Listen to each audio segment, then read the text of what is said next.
FamilyGreenClass.com, and I want to show you how to use the Family Green Mill. I get a lot of questions from people asking about a hand crank grain mill that also will convert to electrical power, because while you have electricity, it's great to be able to use it, but in case of a power outage, you might want to have something that you can hand crank. So first I'll show you that I basically store it this way on the shelf when it's not being used, so it's very compact and small.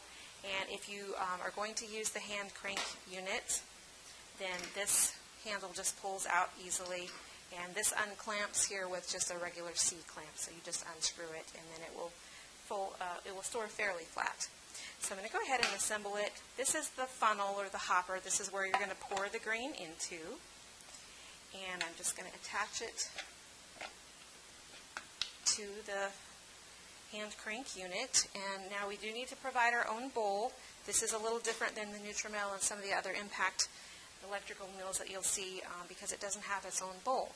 And then the first thing I want to show you is, I'm going to go ahead and pour a little grain in here.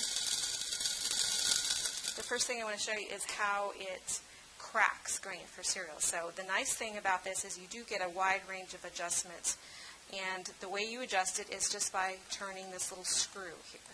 And right now I've got it on the number 4. That's the line right here that meets the end of this little knob here. I'm going to turn it. It's a little harder to see the numbers on this side. I'm going to turn it finer, which is counterclockwise, and until the end of that just shows line number 3 there. And that's going to give me cracked grain. And this is probably about the size you would want for a coarse ground cereal. You can also put cracked grain into your bread recipe. You can just knead it right in, and that'll give you a nice hearty texture. Okay, these are regular wheat berries here on the left, and then over here on the right, this is what the texture looks like when I've cracked it on the number 3 setting. And then I can go a little closer, a little finer, to line 2 or anywhere in between, really, that you want it to be. You just play around with it and find the texture that you like. And then this is the cracked grain at the number 2 setting. And of course you could put it at 2.5 or anywhere in between those lines. But that's what it's going to look like. This is more starting to look kind of like grits. Okay, and this is the next setting, and it's probably about a 1. Might be a little bit in between the 2 and the 1. Okay, I'm going to show you next how to do flour. So I'm going to go ahead and put that back in. I'm going to put the rest of this in here. I'm going to go ahead and do about 2 cups. And I'm going to put it down onto a much finer setting, pretty much all the way to the end. And then I'm going to show you what it looks like to do that. Now we're definitely getting flour. I'm going to time this for you to let you know about how long it takes to make enough flour for a loaf of bread. About 2 cups of wheat should give you around 3 cups of flour. It depends entirely on how finely it's ground. So you might get a little bit more, you might get a little bit less. I'm going to time this for you, and we'll be back in just a minute to show you what it looks like. And I would say we're done. Okay. So it took about 30 minutes, just going at a very steady pace like you saw me. I'm not trying to hurry through it or anything. There's a little flour dust here. I do happen to have an air conditioning vent overhead. So now I'm going to measure this and see exactly how much flour we've gotten. There's 3 cups. Oops. So I got about, counting the bit I spilled, probably about 3.5 cups out of that. Now let's talk about the texture. This is some flour that I milled in a Nutrimill. So I'm going to compare the texture. This was on the finest setting of the Family Green Mill. And I can definitely feel a difference. This is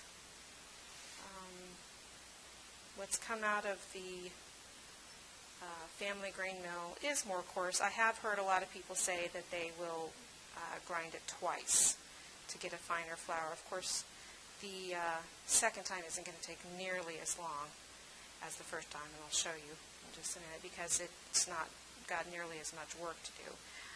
This does not feel like cornmeal, but it feels kind of, I guess, in between cornmeal and the Nutri-Mill flour. I'm going to show you a close-up. Okay, so you can see the one that's ground by the Nutri-Mill is a little more powdery. It really sticks in all the crevices of my fingers a lot more than this one does. So this one definitely is finer, more like dust, although you can still feel some of the little particles in it.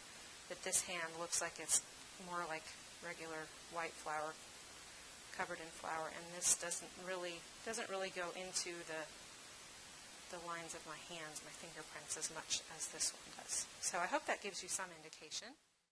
Okay, this is after I passed a small amount of the family grain mill flour through a second time. It is much faster. And now I'm just kind of comparing the texture of them again. And it's very similar. I would still say the Nutri-Mill is just a little finer. Probably if I didn't really know the difference, just by feeling it, it feels almost exactly the same. Now let me show you how to use the family grain mill with an electric mixer to power it, so you don't have to. This is my Bosch mixer, and this is just one of the attachments that it can power, but you need to turn it over this way. You see there's some little rubber feet here. We're going to move it over onto its side, and I'm going to come around to the front so it's easier for me to attach this. This is the adapter that you'll need to purchase for the family grain mill for the Bosch mixer. There are 4 different adapters for different mixers.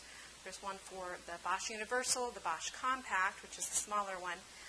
Some KitchenAid mixers will run this. It has to be 325 watts or higher.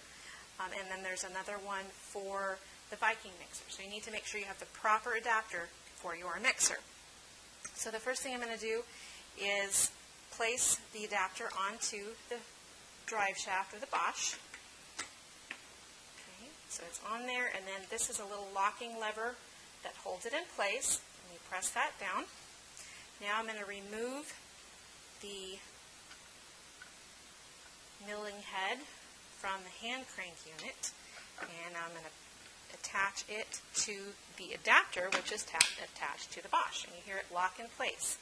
Now you just do the same adjustment from what we did before. Just select whatever texture you want. I'm going to go ahead and do fine flour, and I'm going to do 2 cups of wheat berries again, and I'm going to time this, and we'll compare how long it takes with the Bosch mixer to the hand crank. 2 cups of wheat into the top. And this is on speed 1 on the Bosch mixer. Okay, I think it's mostly finished now. There's just a few grains coming out, and that took about 12 minutes. We probably have between 3 and 3.5 cups of flour here. Now, once again, you might want to run this through again a second time because it's not as fine as the flour that I ran through twice using the hand crank. What the Bosch mixer does, it doesn't cause the grain mill to function any differently. It just makes it faster. So instead of spending 30 minutes for the first grind, we only spent about 11 or 12 minutes. So you can easily just put this through. If you want to grind it again, you would just pour it back into the hopper, put another bowl underneath there. Now to remove this, you'll just need to flip this locking lever back here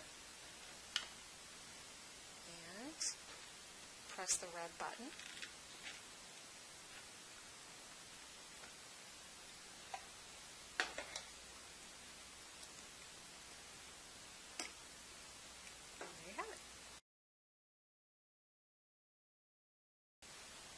This is fun. I could do this all day.